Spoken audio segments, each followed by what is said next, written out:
വാചാലം പങ്കും ലംഘയതേ ഗിരിം യൽകൃപാദമഹം വന്ദേ പരമാനന്ദമാധവം. എല്ലാവർക്കും വിനീത പ്രണാമം.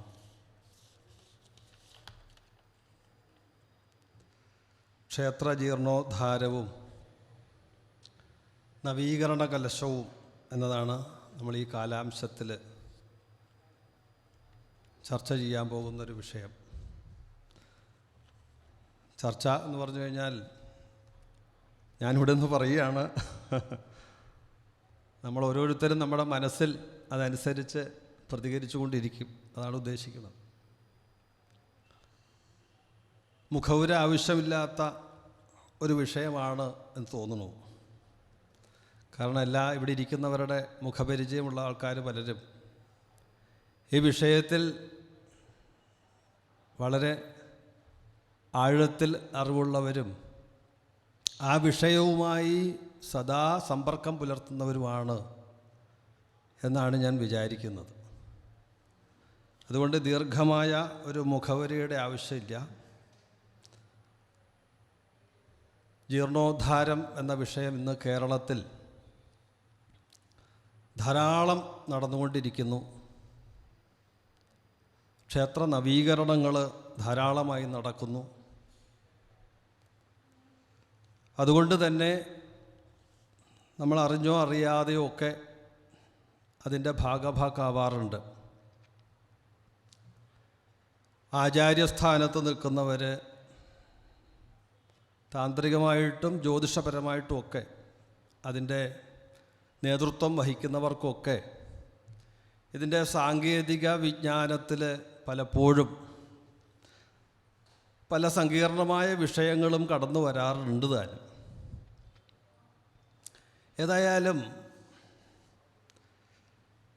കേരളീയ തന്ത്രശാസ്ത്രത്തിൻ്റെ അടിസ്ഥാന ഗ്രന്ഥമായ തന്ത്രസമുച്ചയത്തിൽ ഊന്നി നിന്നുകൊണ്ട് സന്ദർഭോചിതമായിട്ട് മറ്റ് പല പ്രകരണ ഗ്രന്ഥങ്ങളെയും ആശ്രയിച്ചുകൊണ്ടും ഈ വിഷയം പറയാമെന്നാണ് വിചാരിക്കുന്നത്.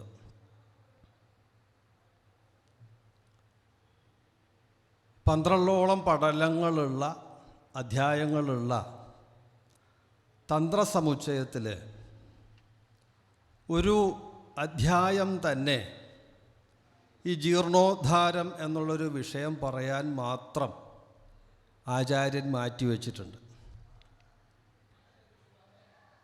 അതുകൊണ്ട് തന്നെ അതിൻ്റെ പ്രാധാന്യം എന്താണ് എന്നുള്ളത് നമുക്ക് ബോധ്യപ്പെടുന്ന കാര്യമാണ്. നമ്മൾ ഏതൊരു ദേവനെയാണോ ആരാധിക്കുന്നത് ആ ദേവൻ്റെ സ്വഭാവം, സ്വരൂപം, അതിനെക്കുറിച്ചൊരു മുൻധാരണ ഈ വിഷയത്തിലേക്ക് കടക്കുന്നതിന് മുമ്പ് നമുക്ക് ആവശ്യമാണ് എന്ന് തോന്നുന്നു. ശ്രീമൽ ഷഡ്ഗുണസംഭൃതം വപുഃ, ഷഡ്ഗുണസംഭൃതനായിരിക്കുന്ന ഒരു ഈശ്വരോപാസനയാണ് ക്ഷേത്രോപാസന.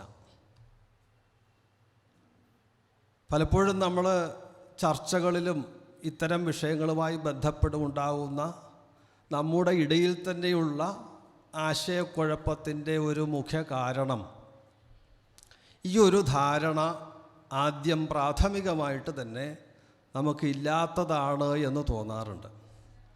അതുകൊണ്ട് ആചാര്യൻ പറഞ്ഞു, ശ്രീമൽ ഷഡ്ഗുണസംഭൃതം വപുഃ, ഒരു നിർഗുണോപാസനയല്ല നമ്മൾ ചെയ്യുന്നത്, സഗുണോപാസനയാണ്. അതിൻ്റെ ചിട്ടവട്ടങ്ങൾ മുഴുവനും സമ്പ്രദായ ക്രമങ്ങൾ മുഴുവനും അതനുസരിച്ച് രൂപപ്പെടുത്തിയതാണ്. പലപ്പോഴും ഈ രണ്ട് ഉപാസനാ രീതികളും തമ്മിൽ കലർത്തി ആശയക്കുഴപ്പം പലപ്പോഴും സൃഷ്ടിക്കാറുണ്ട്. ഒരു ഉദാഹരണം പറഞ്ഞാൽ, ഫുട്ബോളും വോളിബോളും തമ്മിലുള്ളതുപോലെ, ഫുട്ബോളിന് രണ്ടും പന്ത് കളിയാണെങ്കിലും ഫുട്ബോൾ എന്ന് പറയുന്നത് കാലുകൊണ്ട് മാത്രം അടിക്കേണ്ടുന്നതും കൈകൊണ്ട് തൊട്ടാൽ ഫൗളാവുന്നതുമായ കളിയാണ്. വോളിബോൾ ആകട്ടെ കൈകൊണ്ടും മാത്രം കളിക്കേണ്ടുന്നതും കാലുകൊണ്ട് തൊട്ടാൽ ഫൗളാവുന്നതുമായ കളിയാണ്. ഇത് രണ്ടും പന്ത് കളിയല്ലേ എന്നൊരാൾ ചോദിച്ച് ഇതിനെ സാമാന്യവൽക്കരിച്ചാൽ എങ്ങനെ ഇരിക്കും? അതേപോലെയാണ് ഈ സഗുണോപാസനയും നിർഗുണോപാസനയും. നമ്മൾ ഇന്ന് ഇവിടെ ഈ ജീർണോദ്ധാരം, ക്ഷേത്രോപാസന എന്നൊക്കെ പറഞ്ഞ് ഇന്ന് ചർച്ച ചെയ്യാൻ പോകുന്ന വിഷയം അതുകൊണ്ട് തന്നെ സമുച്ചയത്തെ അടിസ്ഥാനപ്പെടുത്തിയതായതുകൊണ്ട് തന്നെയും നമ്മുടെ ക്ഷേത്രങ്ങൾ സഗുണോപാസനയുടെ കേന്ദ്രങ്ങളായതുകൊണ്ടും ആ ഒരുറച്ച വിശ്വാസത്തിൽ നിന്നുകൊണ്ട് ഇതിനെ നോക്കിക്കാണാനാണ് ഞാൻ ശ്രമിക്കുന്നത്.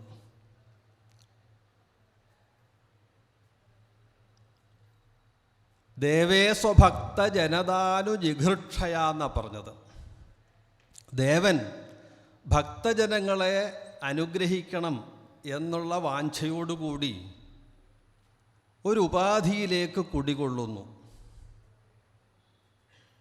ശൈലീ ദാരുമയീ ലൗഹീ ലേപ്യാ ലേഖ്യാച സൈഗതി മനോമയീ മണിമയീ പ്രതിമാഷ്ടവിധാസ്പൃത എന്നൊക്കെ നമുക്കറിയാം. ഉപാധികൾ എന്തും ആയിക്കോട്ടെ, ഏതായാലും ഒരു ഉപാധിയിൽ കുടികൊള്ളുന്ന ഈശ്വര ചൈതന്യത്തെയാണ് നമ്മൾ ക്ഷേത്രത്തിൽ ഈശ്വരൻ എന്ന് നമ്മൾ വിളിക്കുന്നത്.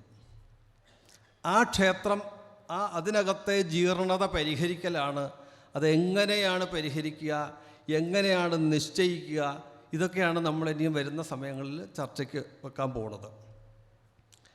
അതിൽ ആദ്യം തന്നെ ഈ ജീർണോദ്ധാരം എന്ന് പറയുമ്പോൾ തന്നെ എന്തിനാണ് ജീർണത എന്നതാണ് ആദ്യം നിശ്ചയിക്കേണ്ടതെന്ന് തോന്നുന്നു. കാരണം ഉപാധിക്കാണോ ചൈതന്യത്തിനാണോ അവിടെ ജീർണത സംഭവിച്ചത് എന്ന് ആദ്യം തന്നെ തീരുമാനമായാൽ ഒരുപാട് കാര്യങ്ങളിൽ നമുക്ക് വ്യക്തതയുണ്ടാവും. അപ്പോൾ ജീർണത എന്ന് പറഞ്ഞാൽ നമുക്ക് സ്വാഭാവികമായിട്ടറിയാം, ബാഹ്യമായിട്ടുള്ള ദേവൻ്റെ പ്രാസാദം തുടങ്ങിയ ശ്രീകോവിൽ തുടങ്ങിയിട്ടുള്ള കാര്യങ്ങൾക്കാണ് ജീർണത എന്നുണ്ടെങ്കിൽ നമുക്ക് പ്രത്യക്ഷത്തിൽ കണ്ട് മനസ്സിലാക്കാം.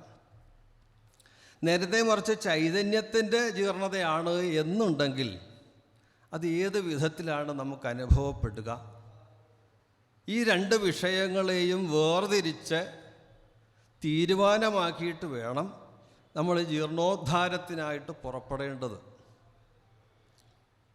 പ്രാസാദോർച്ചാച വിശ്വേശിതുരിഹ വപുഷി സ്ഥൂല സൂക്ഷ്മേയതോത്രാധാരാധേയഭാവ. അപ്പോൾ ദേവൻ്റെ ബാഹ്യമായ ശരീരം, സ്ഥൂലമായ ശരീരമാണ് നമ്മൾ കാണുന്ന പ്രാസാദം തുടങ്ങിയ ബഹിരംഗങ്ങൾ. അതിനുള്ളിലിരിക്കുന്ന ബിംബം തുടങ്ങിയത് അർച്ച എന്നാണ് വാക്ക്. അത്തരം ബിംബം തുടങ്ങിയ വിഷയങ്ങളാണ് അവിടെ സൂക്ഷ്മ ശരീരമായിട്ട് നിലകൊള്ളുന്നത്. അപ്പോൾ സ്ഥൂല ശരീരത്തിനാണോ സൂക്ഷ്മ ശരീരത്തിനാണോ ഈ ജീർണത പരിഹരിക്കേണ്ടുന്നത് എന്ന് ആദ്യം തന്നെ നമ്മൾ തീരുമാനിച്ച് അതിനെ ഉദ്ധരിക്കുന്നതിന് വേണ്ടിയിട്ട് ശാസ്ത്രോക്തമായ ഒരു മാർഗം, ശാസ്ത്രത്തിൽ പറയുന്ന പ്രകാരത്തിലുള്ള ഒരു മാർഗത്തിലൂടെയാണ് നമ്മൾ ഈ ജീർണോദ്ധാരം പൂർത്തിയാക്കുന്നത്. അതിൻ്റെ ബാഹ്യമായ ആവിഷ്കാരമാണ് നമ്മളിവിടെ ഇന്ന് ടോപ്പിക്കിൽ കൊടുത്തിട്ടുള്ള നവീകരണ കലശം. അപ്പോൾ ഒരേ സമയം രണ്ടിനെയും ആധാരാധേയ ഭാവങ്ങളാകുന്ന പ്രാസാദാദികളെയും ബിംബാദികളെയും അല്ലെങ്കിൽ അതിൽ കൊടുകൊള്ളുന്ന ചൈതന്യത്തെയും ഉൾപ്പെടെയാണ് നമ്മൾ നവീകരിക്കാൻ പോകുന്നത് എന്നുള്ള ഒരു വ്യക്തതയിൽ നിന്നാണ് അതെങ്ങനെയൊക്കെയാണ് വേണ്ടത് എന്ന് ചിന്ത വരുന്നത്. ആ ആചാര്യൻ പറഞ്ഞു തുടങ്ങുന്നത് തന്നെ ആകൽപാന്ത സ്ഥാസ്നുഭാവേന ഭക്തിയാ ദേവസ്യൈവം സംപ്രതിഷ്ഠാപിതസ്യ പ്രാസാദാദി സ്വാംഗകീർത്തിര്യതി സ്യാത് ഉദ്ധൃത്യാദസ്തം നവാംഗീകരോതു എന്ന് പറഞ്ഞിട്ടാണ് ആ അധ്യായം പ്രകരണം തുടങ്ങുന്നത് തന്നെ. ആകൽപാന്തം സ്ഥിതി ചെയ്യണം എന്ന് കരുതി എന്ന ഉദ്ദേശത്തിൽ ആചാര്യൻ പ്രതിഷ്ഠിക്കുന്ന സമയത്ത്, ഇവിടെ അത്തരം കർമ്മങ്ങൾ ചെയ്യുന്നവരുണ്ടോയെന്ന് എനിക്കറിയില്ല, എങ്കിലും പ്രതിഷ്ഠാ തത്വം മനസ്സിലാക്കിയവർക്കറിയാം, ആ ബിംബം പ്രതിഷ്ഠിക്കുന്ന സമയത്ത് ബിംബം ആകാശാത്മകമായും പുരുഷാത്മകമായും, പീഠം പ്രകൃത്യാത്മകമായും പൃഥിവ്യാത്മകമായും ഇരുവരും തൻ്റെ ശക്തികളെ അന്യോന്യം വ്യാപിപ്പിച്ചുകൊണ്ട് ആകൽപാന്തം ഭക്താനുഗ്രഹാർത്ഥം സ്ഥിതി ചെയ്യണം എന്നുള്ളൊരു കൽപ്പനയാണ് ആചാര്യൻ ആദ്യം തന്നെ ചെയ്യുന്നത്. ആ പ്രതിഷ്ഠാസങ്കല്പത്തിൻ്റെ മർമ്മം അതാണ്. അതുകൊണ്ടാണ് അവിടെ തുടങ്ങി വെച്ചത് ആകൽപാന്ത സ്ഥാസ്നുഭാവേന ഭക്തിയാ ശ്രദ്ധാഭക്തി പവിത്രതോപഹരണൈ. ശ്രദ്ധയും ഭക്തിയുമാണ് ഈ ശാസ്ത്രം കൈകാര്യം ചെയ്യാനെന്ന് ആചാര്യൻ ആദ്യം തന്നെ പറഞ്ഞു. ആ ഭക്തിയോടുകൂടി, ആ ശ്രദ്ധയോടുകൂടി ആചാര്യൻ ഈ സങ്കല്പത്തിൽ ചെയ്ത ആ പ്രതിഷ്ഠയ്ക്ക് അതിൻ്റെ ബഹിരംഗമാണോ അന്തരംഗമാണോ എന്ന് ജീർണത വന്നത് എന്ന് മനസ്സിലാക്കി ആ ജീർണതയെ ഉദ്ധരിക്കാനുള്ള മാർഗം, വഴികൾ ശാസ്ത്രോക്തമായ രീതിയിൽ ഏതാണ് പറയപ്പെട്ടത് എന്നുള്ളത് തീരുമാനിച്ചു വേണം ജീർണത പരിഹരിക്കാൻ പുറപ്പെടേണ്ടുന്നത്. സാധാരണ നമ്മൾ പറയും, ഈ ജീർണത ഉണ്ടായാൽ എന്താണ് കുഴപ്പം? സ്വാഭാവികമായിട്ട് ജീർണത വന്നാൽ മോശം എന്ന് സ്വാഭാവികമായിട്ട് നമുക്കൊരു സാമാന്യ ബുദ്ധിയിൽ നമുക്കറിയാം. ശാസ്ത്രം പറഞ്ഞത് ജീർണോദ്ധൃതിം സ്ഥാപിത മന്ത്രബിംബ ഗൃഹാതിജീർത്തോ സപതീതി കുര്യാൽ ദുസ്ഥോന്യഥാചേത് വിപദേ തഥാചേത് സുസ്ഥോത്ര ദേവോ യതി സമ്പദേ സ്യാത്. ദേവൻ സുസ്ഥനായിട്ടിരിക്കുകയാണെങ്കിൽ ആചാര്യൻ്റെ പ്രാർത്ഥന പോലെ ലോകാനുഗ്രഹ ഹേത്വർത്ഥം ആയിത്തീരും. നേരെ മറിച്ചാണ് എങ്കിൽ, അത് ദുസ്ഥനാണെങ്കിൽ അത് വലിയ വിപത്തിന് കാരണമാകും. ഈ ഒരു കാരണം കൊണ്ടാണ് ഈ ജീർണോദ്ധാരം എന്നുള്ള പ്രവൃത്തിക്ക് ശാസ്ത്രം കാരണമായി ചൂണ്ടിക്കാണിക്കുന്നത്. അപ്പോൾ വളരെ ഉപകാരപ്രദമായിട്ടിരിക്കുന്ന ഒരു വസ്തുവിനെ അല്ലെങ്കിൽ ഒരു സമ്പ്രദായ ക്രമത്തെ, ഈശ്വരോപാസനയെ, അതിൻ്റെ സംവിധാനത്തിൻ്റെ പോരായ്മകളോ കാലപ്പഴക്കം കൊണ്ടോ അതിനൊരു ജീർണത സംഭവിച്ച് ആ ജീർണതയെ പരിഹരിച്ചില്ലെങ്കിൽ അത് മൊത്തത്തിൽ വിപത്തിന് കാരണമായി തീരും എന്നുള്ള കാരണം കൊണ്ട് അതിനെ ഉദ്ധരിക്കേണ്ടതുണ്ട്. ഇനി അങ്ങനെയാണെങ്കിൽ അത് എങ്ങനെയാണ് തീരുമാനിക്കേണ്ടുന്നത്? ജീർണോദ്ധാരം വേണം എന്ന് നമുക്ക് മുമ്പ് ഞാൻ സൂചിപ്പിച്ചതുപോലെ ബാഹ്യമായിട്ടുള്ളതൊക്കെ ശരിയാണ്. അതിന് ചൈതന്യത്തിനാണോ ബഹിരംഗങ്ങൾക്കാണോ അന്തരംഗങ്ങൾക്കാണോ എന്ന് തീരുമാനമാക്കുന്നത് എങ്ങനെ? ബാഹ്യാംഗങ്ങൾ ജീർണിക്കുന്നത് നമുക്ക് മനസ്സിലാക്കാം. അന്തരംഗങ്ങൾ അല്ലെങ്കിൽ അതിനകത്തെ അംഗങ്ങൾ, ഉപാധികൾ, ചൈതന്യം, ഇതിനൊക്കെയാണ് ജീർണത സംഭവിക്കുന്നതെങ്കിൽ നമുക്കതെങ്ങനെയാണ് മനസ്സിലാവുക? അല്ലെങ്കിൽ ഏതൊക്കെ സന്ദർഭങ്ങളിലാണ് നമ്മൾ ഈ ജീർണോദ്ധാരം ചെയ്യാൻ പുറപ്പെടേണ്ടുന്നത്? ധാരാളം വഴികളാണ് ശാസ്ത്രത്തിൽ പറഞ്ഞു വെക്കുന്നത്. ഒന്ന്, ബിംബത്തിന് ഇളക്കം തട്ടുക, ബിംബം ഇളകുക. സ്വാഭാവികമായിട്ട് ബിംബം ചില സന്ദർഭത്തിൽ കാണാറുണ്ട്, ബിംബം ചരിഞ്ഞു പോവുക. ബിംബം ഇളകൽ മാത്രമല്ല, ചരിയുക. പിന്നെ അതേപോലെ ചലിപ്പിക്കലുമുണ്ട്. ഇപ്പം തസ്കരന്മാരൊക്കെ വന്നു കഴിഞ്ഞ് ബിംബം പിഴുതിടുക തുടങ്ങിയിട്ടുള്ളതൊക്കെ ചെയ്യാറുണ്ട്, ചിലപ്പോൾ സംഭവിക്കാറുണ്ട്. ബുദ്ധിപൂർവം ചലിപ്പിക്കൽ നവീകരണമേവതു എന്ന് ക്രിയാദീപികയിൽ പറയുന്നുണ്ട്, നമ്മൾ പറയുന്ന പുടയൂർ ഭാഷ. അതേപോലെ തന്നെയാണ് ഒരു സംവത്സരത്തോളം കാലം പൂജയില്ലാതിരുന്നാൽ, ബാഹ്യമായിട്ടുള്ളത് കുഴപ്പങ്ങളൊന്നുമില്ല, പക്ഷേ സാമ്പ്രദായികമായ പൂജ നിലച്ചിട്ട് ഒരു സംവത്സരത്തോളമായെങ്കിൽ അപ്പോഴും നമുക്ക് ഈ പറഞ്ഞ ജീർണോദ്ധാരത്തെ ചെയ്യേണ്ടതുണ്ട്.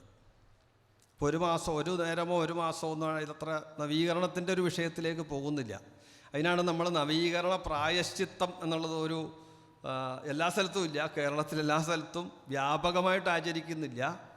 എങ്കിലും ഒരു നേരം പൂജാലോപ പ്രായശ്ചിത്തമായിട്ടാണ് നവീകരണ പ്രായശ്ചിത്തം എന്നൊരു ചടങ്ങ് ഈ നവീകരണ കലശ കാലങ്ങളിൽ ഒരു പ്രത്യേക ദിവസം ചെയ്യാറുണ്ട്. ഒരു ഹോമവും ഒരു കലശവും വിപ്രഭോജനവും ഒക്കെ ആയിട്ട്, കലശാഭിഷേകമൊക്കെ ആയിട്ടാണ് അതിൻ്റെ ചടങ്ങുകൾ.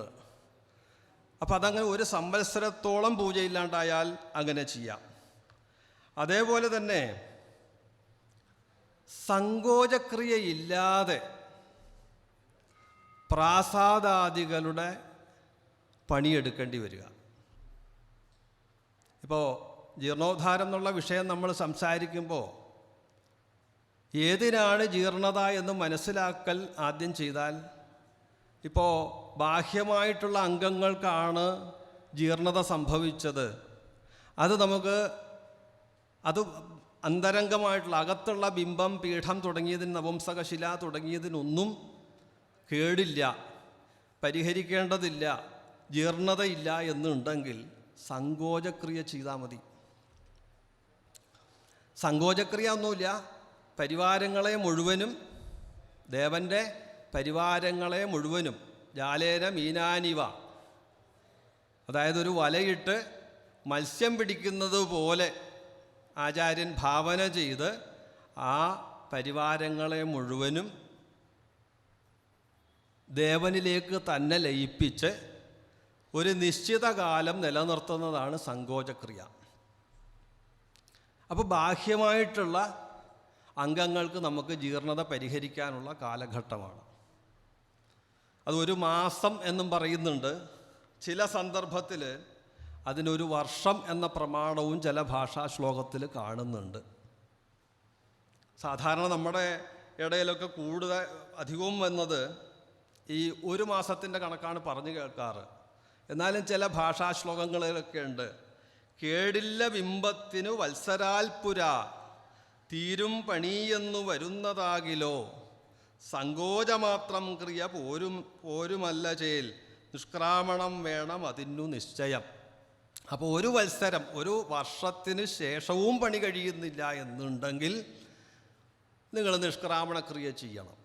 ദേവനെ പുറത്തേക്ക് നിഷ്ക്രമിപ്പിച്ചു കൊണ്ടുപോയി അവിടെ ജീർണത പരിഹരിക്കണം. അപ്പം 2 തരത്തിലുള്ള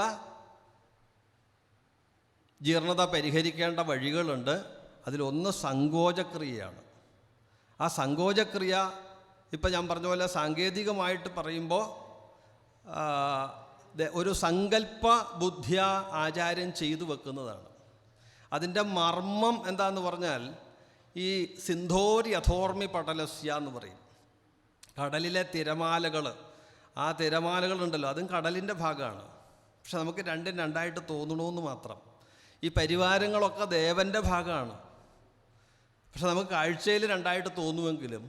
അപ്പോൾ ഈ തിരമാല ചെന്ന് കടലിലേക്ക് ലയിക്കുന്നത് പോലെ, ഒന്നായി തീരുന്നത് പോലെ പരിവാരങ്ങളെ മുഴുവനും അതിലേക്ക് തന്നെ ലയിപ്പിച്ച് നിശ്ചിത കാലത്തോളം നിലനിർത്തുക. അതിൻ്റെ മർമ്മം അതിൽ ആ ലയിച്ച് ചിന്മാത്ര സ്വരൂപനായി സങ്കല്പിച്ച് കഴിഞ്ഞാൽ അതിൽ 2 താമരയെ സങ്കല്പിക്കും. ആ 2 താമരയെ സങ്കല്പിച്ച് ആ ഒരു അടിയിലിരിക്കുന്ന താമരയുടെ ഉള്ളിൽ ആ ചൈതന്യമുണ്ടെന്ന് സങ്കല്പിച്ച് മുകളിലുള്ള ആ താമര കൊണ്ട് അടച്ചു വെക്കുക ചെയ്യുക. സങ്കല്പം മാത്രമാണ്. മുകളിൽ നിന്നുള്ള ആ അമൃതരസം ആണ് പിന്നെ പൂജ.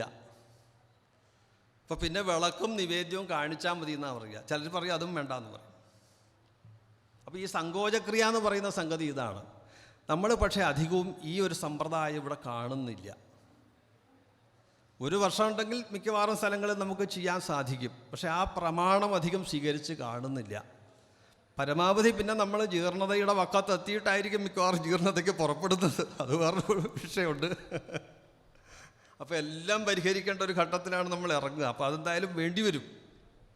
അപ്പോൾ അതുകൊണ്ടായിരിക്കാം ഒരു പക്ഷേ നിഷ്ക്രമണത്തിലേക്ക് തന്നെ നമ്മൾ പോകേണ്ടി വരിക. ആ ചൈതന്യത്തെ കുറച്ചു കാലത്തേക്ക് പുറത്തേക്ക് നിഷ്ക്രമിപ്പിച്ച് കാലങ്ങളായിട്ട് കൽപ്പാന്തകാലം സ്ഥിതി ചെയ്യണമെന്ന് പ്രാർത്ഥിച്ച് വെച്ച ചൈതന്യത്തെ ഒരു നിശ്ചിത കാലത്തേക്ക് പുറത്തേക്ക് നമ്മൾ മാറ്റി പാർപ്പിക്കുകയാണ് ദേവനെ. ആ ചൈതന്യത്തെ മാറ്റി ഇരുത്തുകയാണ്. അപ്പോൾ ഈ സങ്കോചക്രിയ ഇല്ലാതെ ഈ പ്രാസാദാദികൾ, ശ്രീകോവില്, അതിൻ്റെ അംഗങ്ങളായിട്ടുള്ളിടത്തൊക്കെ പണി ചെയ്താൽ അപ്പോഴും നവീകരണം വേണം. അങ്ങനെയാണൊരു നിശ്ചയം. പിന്നെ ചില പ്രമാണങ്ങൾ കാണുന്നത് അംഗങ്ങളൊക്കെ അടർന്നു പോവുക, അടർന്നു വീഴുക. ചിലരത് കണക്കാക്കുന്നില്ല. പക്ഷെ എന്നാലും ചില പ്രമാണങ്ങളിൽ കാണുന്നത് അംഗങ്ങൾ ശിലാദോഷം കൊണ്ട് പൊഴിഞ്ഞു വീഴുക, വൈരൂപ്യം സംഭവിക്കുക, വിഗ്രഹത്തിന് ആദ്യകാലത്തുണ്ടായിരുന്നതിനേക്കാളും പിന്നീട് വൈരൂപ്യം സംഭവിക്കുക. ഇതൊക്കെ നമ്മൾ പല പല ശാസ്ത്രങ്ങൾ പരതുമ്പം കിട്ടുന്നതാണ്. ഇതിൽ പറഞ്ഞ പോലെ നശാസ്ത്രദൃഷ്ട്യാ വിദുഷാ കഥാചിത്, കുലദേശധർമ്മം അവിടെ ഒരു പ്രധാനം തന്നെയാണ്. അതനുസരിച്ചിട്ടാണ് നമ്മൾ ഓരോന്നിലേക്കും ഇറങ്ങുന്നത് എന്നുള്ളൊരു വിഷയം. പക്ഷേ ശാസ്ത്രങ്ങളിൽ ഇത്തരം ലക്ഷണങ്ങൾ കാണിക്കുന്നുണ്ട്, പറയുന്നുണ്ട്. ഇതൊക്കെ ചെയ്താലാണ് നമ്മൾ നവീകരണത്തിന് പുറപ്പെടേണ്ടുന്നത്. അതുപോലെ തന്നെ ഉദരഭാഗം, അരഭാഗം ഇതൊക്കെ മുറിഞ്ഞു പോയാൽ നമുക്കറിയാം, പിന്നെ എല്ലാവർക്കും അറിയാവുന്നൊരു വിഷയമാണ്. ഇതിനെല്ലാം ധാരാളം പ്രമാണങ്ങളുണ്ട്. ഇങ്ങനെ നവീകരണം നിശ്ചയിക്കേണ്ടതിന് ഇന്നതിൻ്റെ കാരണങ്ങൾ കണ്ടു കഴിഞ്ഞാൽ അവിടെ നവീകരണം ചെയ്യാം എന്ന് നിശ്ചയിക്കുക. പിന്നെ നമ്മളെ സംബന്ധിച്ചിടത്തോളം ഉള്ളൊരു പ്രത്യേകത, കേരളീയരെ സംബന്ധിച്ചിടത്തോളം നമുക്ക് അഷ്ടമംഗല പ്രശ്നം തുടങ്ങിയിട്ടുള്ള മറ്റ് ചില മാർഗങ്ങളിലൂടെയും ഇത് നിശ്ചയിക്കാം. നവീകരണം എന്നുള്ള ഒരു വിഷയം നിശ്ചയിക്കാം. അതിൻ്റെ പ്രാധാന്യത്തെക്കുറിച്ചൊക്കെ നമുക്ക് പിന്നീട് ചിന്തിക്കേണ്ടതുണ്ട്. കാരണം അതിൽ രണ്ടഭിപ്രായക്കാരുമുണ്ട്. കാരണം എന്ന് പറഞ്ഞു കഴിഞ്ഞാൽ ഈ നവീകരണ വിഷയം ഒക്കെ ആ ശാസ്ത്രം കൊണ്ട് തന്നെ നിശ്ചയിക്കണമെന്ന് വാദഗതിക്കാരുമുണ്ട്. അഷ്ടമംഗലമൊന്നും വേണ്ട, അല്ലാതെ തന്നെ ഇത്തരം ചില ലക്ഷണങ്ങൾ കണ്ടാൽ തന്നെ അതൊക്കെ ഒരു തീരുമാനത്തിലാക്കാവുന്നതാണ്, ആചാര്യനെ നിശ്ചയിക്കാവുന്നതാണ് എന്ന അഭിപ്രായം ഉള്ളതുകൊണ്ടാണ് ഞാനത് പറയാൻ കാരണം. എന്തായാലും ഈ വിഷയത്തിൽ ഏർപ്പെടുന്നവർ ഈ വിഷയം രണ്ടും വ്യക്തമായിട്ടൊരു ധാരണയോടുകൂടി അറിഞ്ഞു വെക്കേണ്ടതാണെന്ന് മാത്രം ഇപ്പോൾ സൂചിപ്പിക്കുന്നു. അപ്പോൾ പറഞ്ഞു വരുന്നത്, ഈ നിഷ്ക്രാമണം, സങ്കോചം എന്ന രണ്ട് രീതിയിലാണ് ജീർണോദ്ധാരം എന്നുള്ള വിഷയം നിലനിൽക്കുന്നത്. നിഷ്ക്രാമണേന വിധനാതു തദന്തരംഗേ വൈകല്യഭാജി വിതനോതു യഥാപുരം തൽ സങ്കോചനേന ബഹിരംഗ വിപദ്യതശ്ചേൽ നിഷ്ക്രാമണേന ചിരകാല ചികീർഷിതം ചെയ്തു. പണിയെടുക്കാൻ ഒരുപാട് താമസം വരികയാണെങ്കിൽ നിശ്ചയമായിട്ടും നിഷ്ക്രമണം ചെയ്യണം. ആ ചൈതന്യത്തെ പുറത്തേക്ക് മാറ്റണം. അവിടെയാണ് നമുക്ക് ബാലാലയത്തിൻ്റെ ഒരു വിഷയം വരുന്നത്. താൽക്കാലികമായിട്ട് ഒരു ശ്രീകോവിൽ, ഇപ്പോൾ നമ്മൾ നമ്മുടെ ഗൃഹം പുതുക്കി പണിയാൻ നേരത്ത് നമ്മൾ കുറച്ചും കൂടി ഒരു അത്ര സൗകര്യമില്ലാത്ത ഒരു സ്ഥലത്തേക്ക് മാറി താമസിക്കുന്നു എന്ന് വിചാരിക്കുന്ന ഒരു ഭാവം ലൗകിക ദൃഷ്ട്യാ നമുക്ക് വിചാരിക്കാം.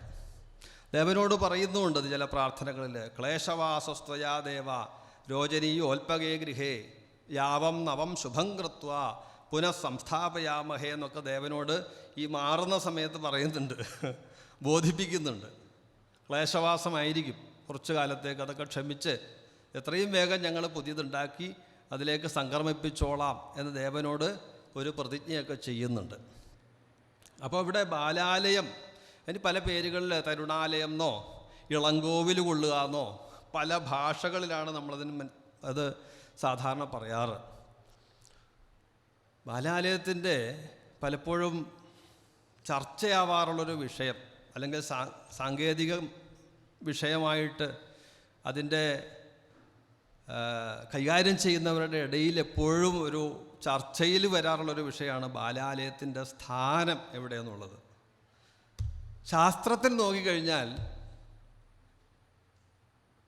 നമ്മുടെ തന്ത്രസമുച്ചയം അനുസരിച്ച് നോക്കിയാൽ ഒറ്റ സ്ഥാനേ പറയണുള്ളൂ, മൂലാലയ അദക്ഷിണ ഭാഗ സംസ്ഥം. മൂലാലയത്തിൻ്റെ അദക്ഷിണമായ ഭാഗത്ത് ദക്ഷിണമല്ലാത്ത ഭാഗത്ത് വെച്ച് തത്സമ്മുഖം ബാലഗൃഹം, സമ്മുഖമായിട്ട് ബാലഗൃഹത്തെ ഉണ്ടാക്കണം എന്നാണ് പറയാറ്.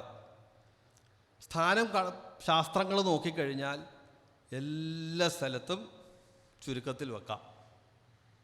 കിഴക്കുണ്ടോ അവിടെ വെക്കാം, പടിഞ്ഞാറ് അവിടെ സ്ഥാനമുണ്ട്, തെക്കും വടക്കും സ്ഥാനമുണ്ട്, അഗ്നികോണ്, നിർദ്ദികോണ്, വായുകോണ്, ഈശാനകോണ് അവിടെയും സ്ഥാനമുണ്ട്.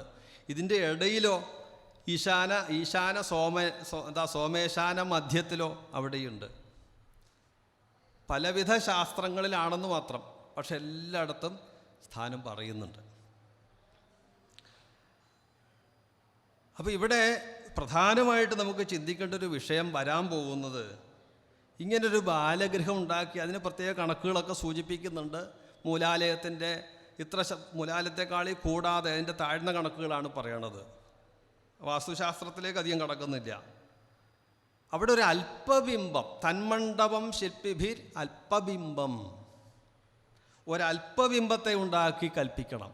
ബാലബിംബത്തെ ഉണ്ടാക്കിയിട്ട് ലൗഹികം അംഘ്രിപം വാ, ലോഹം കൊണ്ടോ ദാരുകൊണ്ടോ ഒരു വിഗ്രഹമുണ്ടാക്കി, ബാലബിംബമുണ്ടാക്കി ഈ പറയുന്ന സ്ഥാനത്ത് പ്രതിഷ്ഠിക്കണം. വാസ്തവത്തിൽ ഇന്ന് അത് പൂർണ്ണമായിട്ടും ഏകദേശം നിലച്ചിരിക്കുകയാണ്. ആ ഒരു ബാലബിംബമുണ്ടാക്കി പ്രതിഷ്ഠിക്കുക എന്നുള്ളൊരു സമ്പ്രദായം ഇന്ന് അടുത്ത കാലത്ത് കണ്ണൂർ എവിടെയോ ഉണ്ടായി എന്ന് ഒരു കേൾവി മാത്രം കേട്ടു. ആ ക്ഷേത്രത്തിൽ കൂടെ കടന്നു പോകുമ്പോൾ ഇവിടെ ഇങ്ങനെ ഉണ്ടായി എന്നൊരു വളരെ പതിഞ്ഞ ശബ്ദത്തിലൊന്ന് കേട്ടു.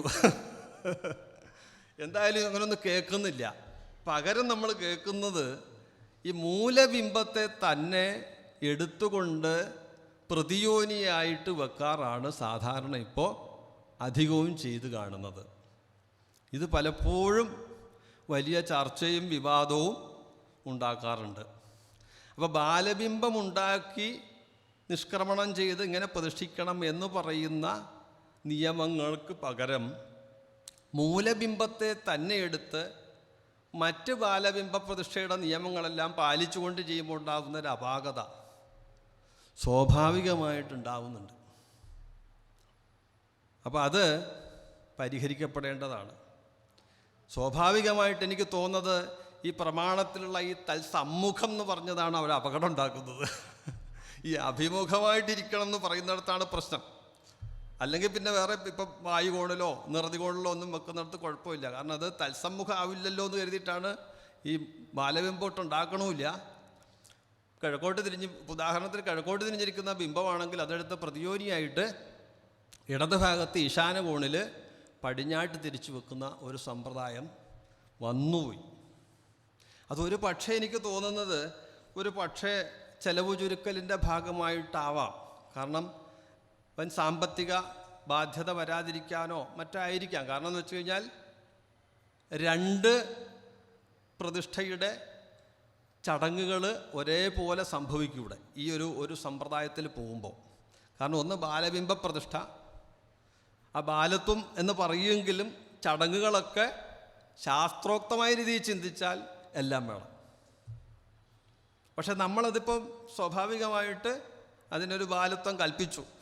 ഈ മൂലവിഗ്രഹത്തിന് ഒരു അനുവാദം പോലെ അനുജ്ഞാകലശമാടി ദേവനോട് അനുവാദം ചോദിക്കുന്നു എന്ന സങ്കല്പത്തിൽ ഒരു നവകമോ 25 കലശമൊക്കെ ആടി അത് നേരെ എടുത്ത് വെക്കുകയാണ് ചെയ്യുക.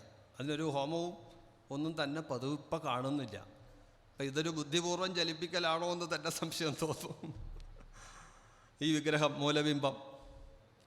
അപ്പം അതൊരു പ്രധാന ശാസ്ത്രത്തിൽ ഒരു തിരുത്തൽ വേണ്ട കാര്യമാണെന്ന് പലപ്പോഴും തോന്നാറുണ്ട്. അപ്പം ഇവിടെ തന്നെ ഈ ലൗഹികമംഘ്രിബംബ എന്ന് പറഞ്ഞതിനും ഒരു സാങ്കത്യമുണ്ട്.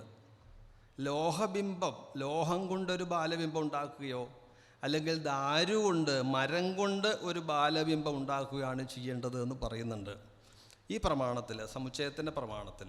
ശിലയുടെ കാര്യം പറയുന്നില്ല.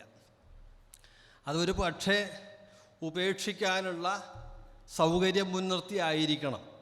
ഇപ്പോൾ ലൗഹമാണെങ്കിൽ ലൗഹം ചേൽ ഗുരവേ സമർപ്പയതു, അത് ഗുരുവിന് വിദ്രാവണം ചെയ്ത് ഉരുക്കി അത് യജമാനൻ ആചാര്യന് സമർപ്പിക്കേണ്ടതാണ്. അത് നമുക്ക് ചിന്തിക്കേണ്ട ഒരു വിഷയമാണ്. പല സ്ഥലത്തും അതൊരു വിഷയമാണ്. പല സ്ഥലത്തും അത് ആചാര്യനെ സമർപ്പിച്ചു. ആ സമർപ്പണം കഴിഞ്ഞ് അദ്ദേഹം കൊണ്ടുപോകുന്ന സമയത്ത് പല സ്ഥലത്തും വണ്ടി തടയലും പരിപാടികളുമൊക്കെ കേട്ടുകേൾവിയുണ്ട്. കാരണം അദ്ദേഹം വിഗ്രഹം കൊണ്ടുപോയിന്നോ അങ്ങനെയൊക്കെയുള്ളൊരു ഖ്യാതി പരന്നിട്ട് അത് അത്തരത്തിലൊരു ചർച്ചയിലേക്ക് പലപ്പോഴും പോയി കോടതി കേസ് വരെ ആയിട്ടുണ്ട്. അപ്പം അതുകൊണ്ട് ഈ ലൗഹികം എന്ന് പറയുന്നത് അത് തന്നെയല്ല, ലോഹം ശരിക്കും പറഞ്ഞാൽ ഉരുക്കി ആ രീതിയിൽ കൊടുക്കുക നല്ലതിന്. വിദ്രാവണം ചെയ്തിട്ട് അത് ദ്രവിപ്പിച്ച് അല്ലെങ്കിൽ അതിൻ്റെ രൂപമാറ്റം സംഭവിപ്പിച്ചിട്ട് കൊടുത്താൽ മതി എന്ന് വെക്കേണ്ടി വരും. അതുപോലെ തന്നെയാണ് ഈ ദാരു ആണെങ്കിലും ദഹിപ്പിച്ച് അതിനെ പൂർണ്ണമായിട്ടും നിശേഷമില്ലാതാക്കാനുള്ള സൗകര്യം മുൻനിർത്തി ആയിരിക്കണം ഈ 2 ഉപാധികൾ മാത്രം പറഞ്ഞത്. പക്ഷേ ശാസ്ത്രം നോക്കിക്കഴിഞ്ഞാൽ പിന്നെയും കാണാം ഇതല്ലാത്ത അതായത് ശില കൊണ്ട് വേണമെങ്കിലാകാം എന്ന് പറയുന്ന പ്രമാണങ്ങളും ഇല്ലാതില്ല. അപൂർവമായിട്ട് ലോഹജം ദാരുജം യദ്വാ ശൈലജം വാ മനോഹരം എന്ന് ഭാർഗവതന്ത്രത്തിൽ പറയുന്നുണ്ട്. അപ്പോൾ പ്രമാണ സ്വീകരണത്തിൽ നമ്മളത് സ്വീകരിക്കണോ വേണ്ടയോ എന്നുള്ളത് വിഷയം വേറെ ചിന്തിക്കണം. പക്ഷെ ശാസ്ത്രത്തിൽ കാണുന്നുണ്ട്. അതാണ് അവിടെയൊക്കെ നമ്മുടെ ദേശാചാരത്തെ സ്വീകരിക്കേണ്ടി വരും. എന്നിട്ട് വേണം പ്രമാണ സ്വീകരണം നടത്തേണ്ടി വരിക. അതുപോലെ തന്നെ ദാരു വിഗ്രഹം ഉണ്ടാക്കുകയാണെങ്കിലും അതിനും അശ്വത്ഥോദുംബര പ്ലക്ഷൈഹി ശമീവൃക്ഷൈശ്ച ഖാതിരൈഹി, അരയാലിൻ്റെ മരം കൊണ്ട് ആവാം, അല്ലെങ്കിൽ അത്തി കൊണ്ടാവാം, ഇത്തി കൊണ്ടാവാം, വന്നി കരിങ്ങാലി തുടങ്ങിയ മരങ്ങളെ കൊണ്ടും ആവാം. ഇതിലിപ്പം അന്തസാര വൃക്ഷങ്ങളുണ്ട്, നിസ്സാര വൃക്ഷങ്ങളും പറഞ്ഞു. അപ്പോൾ അതിൻ്റെയൊക്കെ ഒരു കാല ദൈർഘ്യത്തിൻ്റെ വലിപ്പം ഗുരുലഘുത്വം മനസ്സിലാക്കിയായിരിക്കണം അത്തരം ഉപാധികളെ നിശ്ചയിക്കാൻ സാധ്യതയുള്ളത്. ഇവിടെ ചിലരെങ്കിലും ചില കുസൃതി ചോദ്യം ചോദിക്കാറുണ്ട്. കാരണം ഈ ബാലബിംബം പ്രതിഷ്ഠിക്കുകയാണെങ്കിൽ ഇതിന് മുഹൂർത്തം എങ്ങനെ നോക്കണം? ഒരു കുസൃതി ചോദ്യമായിട്ട് വിചാരിക്കാം.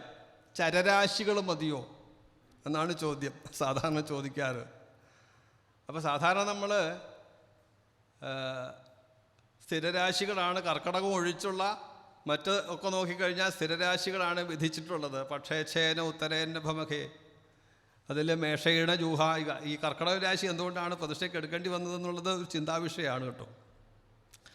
അപ്പം ഞാൻ പറയും അത്തരം നിർബന്ധമുള്ള ആൾക്കാരാണെങ്കിൽ കർക്കടകൻ രാശി എടുത്തോളൂ, ഒരു ചരരാശി. കാരണം എളുപ്പം ഇത് അധികം കാലമില്ലാതെ തന്നെ തിരിച്ച് ഇപ്പുറത്തേക്ക് നിഷ്ക്രമിപ്പിക്കേണ്ടതാണല്ലോ ഈ ചൈതന്യം. അതുകൊണ്ട് അതിനൊരു സ്ഥിരത്വം കൽപ്പിക്കേണ്ടതില്ല. അല്ലെങ്കിൽ അത്തരം ഒരു ചിന്തയിൽ നിന്ന് ഒരുപക്ഷെ വന്നതായിരിക്കാം ആ ഒരു ചിന്ത. അപ്പോൾ പക്ഷേ രാശികളുടെ ഫലം പറയുന്ന കൂട്ടത്തിൽ നോക്കുമ്പോൾ ഈ കർക്കടക രാശിക്ക് അടക്കം ഒരു ദോഷഫല പറയണമെന്ന് തോന്നുന്നു അല്ലേ. അതിൽ പക്ഷേച്ഛേന ഉത്തരേന്ന ഭമഖാ സുഷ്ടാ പ്രതിഷ്ഠാദയ, അതിൽ മേഷയുടെ ജൂഗായിഹ എന്ന് പറഞ്ഞിടത്താണ് വംശനാശായ മേഷേ സ്യാത്. മേടൻ രാശിയിലാണ് പ്രതിഷ്ഠിക്കുന്നതെങ്കിൽ വംശനാശത്തെ ഉണ്ടാക്കും. അതേപോലെ വൃഷയസ്യു സർവസമ്പദ, ഇടവം രാശി സ്ഥിരരാശിയാണ്, അവിടെയാണെങ്കിൽ സർവസമ്പത്തുകളും ഉണ്ടാവും. അതേപോലെ മിഥുനേസ്യു ശുഭാ സർവേ, മിഥുനൻ രാശി ഉഭയരാശിയായിട്ടുള്ള ധനു ഒഴിച്ചിട്ടുള്ള മറ്റ് 3 രാശികളും സ്വീകാര്യമാണ്. മിഥുനൻ രാശി എടുക്കുകയാണെങ്കിലും ശുഭഫലത്തെയാണ് പറഞ്ഞത്. കർക്കടേച അർത്ഥനാശനം, ആ പ്രമാണത്തിൽ മുഹൂർത്ത പദവിയിൽ വ്യാഖ്യാനത്തിൽ പറയുന്നത് കർക്കടകത്തിൽ അർത്ഥനാശനാണ്, മൂലശ്ലോകത്തിൽ പറയുന്നുമില്ല. ഇഷ്ടാർത്ഥസിദ്ധയ സിംഹേ, ചിങ്ങൻ രാശിയിലാണ് പ്രതിഷ്ഠിക്കുന്നതെങ്കിൽ ഇഷ്ടാർത്ഥസിദ്ധിയാണ് ഉണ്ടാവുക. കന്യയിലാണെങ്കിൽ ശുഭായതി, ശുഭം തന്നെ. തുലായാം മരണം, അതും ചരരാശിയാണ്, അവിടെ മരണം ശീഘ്രം, ഉടനെ മരണം ഉണ്ടാവും. ആരുടെ എന്നുള്ളത് ചോദ്യമുണ്ട്. വൃശ്ചികേ സർവസമ്പദ, വൃശ്ചികത്തിൽ എല്ലാ സമ്പത്തുകളും ഉണ്ടാകും. ചാപേ വിത്ത സുഖധ്വംസേ, അവിടെയാണ് ചാപം. ധനുരാശിക്ക് വിത്ത സുഖധ്വംസം ഉണ്ടാവും, വിത്തവും സുഖവും ഇല്ലാതെയാകും. മൃഗേസ്യാത് അർത്ഥനാശനം, അത് ചരരാശിയാണ്. അവിടെയും ആ ചരരാശിക്ക് അർത്ഥനാശത്തെ പറഞ്ഞു. കുംഭേ ശുഭസമൃദ്ധിസ്യാൽ, കുംഭൻ രാശി സ്ഥിരരാശിയാണ്, അവിടെ സമൃദ്ധിയെ പറഞ്ഞു. മീനേസ്യാൽ സർവശോഭനം. ഇതാണ് രാശികളുടെ ഫലം പറയുന്നത്. ഇപ്പം കൂട്ടത്തിൽ ഞാൻ സൂചിപ്പിച്ചു എന്നേ ഉള്ളൂ. ഇത് തന്നെയാണ്, ഇതേ നിയമം തന്നെയാണ് ഈ ബാലാലയത്തിൽ നിന്നുള്ള ഇത് പ്രതിഷ്ഠ കഴിഞ്ഞ് പ്രാസാദം നവീകരിച്ച് അവിടേക്ക് തിരിച്ച് പ്രതിഷ്ഠിക്കുമ്പോൾ ഇതേ നിയമം അനുസരിച്ച് തന്നെയാണ് നമ്മൾ മുഹൂർത്തം. സൗമുഹൂർത്തിയോത്തമ സമുക്ത വിവിക്ത ലഗ്നേ. നമ്മൾ മുമ്പേ പറഞ്ഞതുപോലെ ദാതവ്യം അഭാവേഭ്യ പ്രശാന്തശീലേഭ്യ എന്നൊക്കെ പറഞ്ഞില്ലേ. വിനയീ വേദാധ്യായി ഗ്രഹയജനപടു ദേവാർച്ചനാദി നിരത ജപസിദ്ധ മന്ത്ര എന്നൊക്കെ പറഞ്ഞ എല്ലാ ക്വാളിറ്റിയുള്ള എല്ലാ യോഗ്യതയുമുള്ള ആ മുഹൂർത്തക്കാരൻ്റെ അടുത്തുനിന്ന് ഈ മുഹൂർത്തം ബാലാലയത്തിനായിക്കോട്ടെ മൂലാലയത്തിലായിക്കോട്ടെ വാങ്ങി വെക്കുന്നതാണ് അഭികാമ്യം. അല്ലെങ്കിൽ എന്ത് പറ്റുമെന്ന് വെച്ചാൽ ദക്ഷിണായനേച കൃഷ്ണപക്ഷേച അഭിഹിത താരേഷു ച നിഷിദ്ധാസു തിഥിഷു ച താരേ പ്രതിഷ്ഠാകൃതാ ചെയ്ത് ആവർത്തനാകാര്യ. ഇത് മുഴുവനും ആവർത്തിക്കേണ്ടി വരും. ഇത്രയും ധനച്ചെലവോടുകൂടി നടത്തിയ ആ പരിപാടികൾ മുഴുവനും ആവർത്തിക്കേണ്ടി വരും എന്നൊരു സൂചന കൂടി പദവിയിൽ, മുഹൂർത്ത പദവിയിൽ പറയുന്നത്. ഞാൻ സന്ദർഭവശാൽ സൂചിപ്പിച്ചു എന്ന് മാത്രം. കാരണം നവീകരണം പൂർത്തിയാതി നമ്മളെ ഉദ്ദേശിച്ച ഫലത്തിലേക്ക് എത്തണമെങ്കിൽ അതിൻ്റെ ഒരു ഘടകം ഈ മുഹൂർത്തം തന്നെയാണ്. മുഹൂർത്തവും അതിലൊരു ഘടകം തന്നെയാണ്. സന്ദർഭവശാൽ സൂചിപ്പിച്ചു എന്ന് മാത്രം. അതായത് നമ്മൾ പുതിയ നവീകരണത്തിലേക്ക്, ജീർണോദ്ധാരത്തിലേക്ക് ഇറങ്ങുമ്പോൾ ശ്രദ്ധിക്കേണ്ടുന്ന ഘടകങ്ങളിൽ ഒന്ന് ഈ മുഹൂർത്ത വിഷയമുണ്ട്. അതേപോലെ തന്നെയാണ് മറ്റേ പൊതുവേ ഈ കാലസ്ഥിതി കൊണ്ട് നമുക്ക് പലപ്പോഴും വെല്ലുവിളി ഉയർത്തുന്നതാണ് ഈ സാമഗ്രികളുടെ ഒരു ലഭ്യതയോ അലഭ്യതയോ. ഇപ്പം മരം കൊണ്ട് പുനർനിർമ്മാണം ചെയ്യണം എന്നിപ്പോൾ ആരും വിചാരിക്കുന്നില്ല പലരും. കാരണം അതിൻ്റെ പണച്ചെലവ്. ശാസ്ത്രം പക്ഷേ പറയണത് തത്ര ദ്രവ്യൈഹി ശിലാദ്യേസ്തു സമാധേയം ഹി പൂർവവത് സംസ്ഥാനം പ്രാഗ്വദേവസ്യാത് അലങ്കാരാംസ്തു കാരയേത്. അതായത് മുമ്പ് എന്ത് ദ്രവ്യം കൊണ്ടാണോ ഈ ക്ഷേത്ര ഉപാധികളൊക്കെ ഉണ്ടാക്കിയത്, അതേ ദ്രവ്യങ്ങൾ കൊണ്ട് തന്നെ ഈ ക്ഷേത്രം പുതുക്കി പണിയണം. അപ്പം മരം കൊണ്ടാണ് ഉപയോഗിച്ചിട്ടാണ് പ്രാസാദാദികളൊക്കെ പണിഞ്ഞിട്ടുണ്ടായിരുന്നു എങ്കിൽ അതിനെ അതേ ദ്രവ്യങ്ങളെ കൊണ്ട് തന്നെ പണിയണം. അതേപോലെ അളവിൻ്റെ കാര്യത്തിലും അങ്ങനെ തന്നെയാണ്. മാനം, അളവും അതേപോലെ തന്നെ. അതായത് മാനതുംഗത്വഹാനിർവാ വൃദ്ധിശ്ചാപി ന ശസ്യതേ ജാതിച്ഛന്ദവികൽപ്പാനാം സ്യാൻ മാനം പ്രാഗ്വദേവഹി.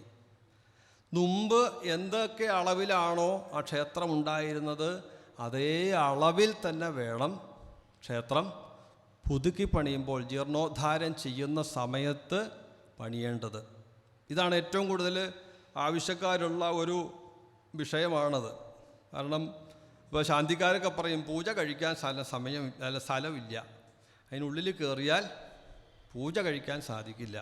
അപ്പോൾ അതുകൊണ്ട് ഇനിയെങ്കിലും ഏട്ടൻ അതൊന്ന് ശ്രദ്ധിക്കണം, അതനുസരിച്ചൊന്ന് വലിപ്പം കൂട്ടിത്തരണം, അതാണ് ആവശ്യം.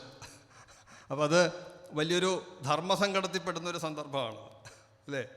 വലിയൊരു ധർമ്മസങ്കടമാണ്. കാരണം ഒരു ഭാഗത്ത് ശാസ്ത്രം അത് അനുവദിക്കുന്നുമില്ല. നമുക്ക് തന്നെ അറിയാം, അവിടെ ക്ഷേത്രം തുടങ്ങിയ സമയത്ത് എത്ര തിരക്കുണ്ടായിരുന്നില്ല. പക്ഷേ ഇപ്പോൾ അനവധി ആളായി, വെള്ളിയാഴ്ചയും ചൊവ്വാഴ്ചയൊക്കെ ഇരട്ടി ആളായി.